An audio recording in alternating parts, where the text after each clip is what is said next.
আমার আল্লাহ বলে এই জমিনটা আমি পুরায়া তামা বানা দিব। এই জমিনের মধ্যে যত পানি আছে পানিগুলো আমি আল্লাহ পুরায়া ছাই বানা দিব। যেদিন কিচ্ছু বলতে কিচ্ছু থাকবে না,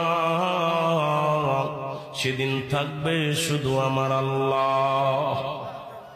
আজকে কার জন্য সুদ খাও, কার জন্য ঘুষ খাও, কার জন্য ব্যভিচার করো, কার জন্য অন্যায় করো রে মন, কার জন্য তোমরা এত বাদই করো।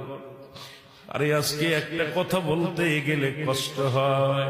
এই জমিনটা আল্লাহ পুরায়া তামা বানায়া দিবে। এই জমিনের মাটিগুলো পুড়ে হবে তামা। এই জমিনের যত পানি আছে পানিগুলো পুড়ে হবে ছাই। এই দুনিয়ার মধ্যে কিচ্ছু যেদিন থাকবে না, ওই তুরস্কের কত বাহাদুর, কত টাকাওয়ালা মিনিটের মধ্যে 30 সেকেন্ডের ভূমিকম্পে পথের ফকির হয়ে গেছে, রাস্তার ভিখারি হয়ে গেছে।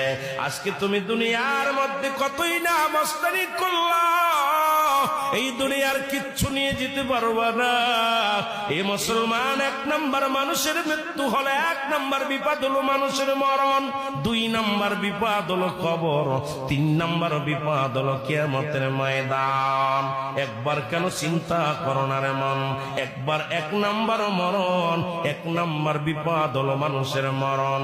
এই মরণের পেয়ালা পান করতে হবে, এর মধ্যে কোন সন্দেহ নাই। জোরে জোরে চিল্লায় বলা যাবে না ঠিক কিনা?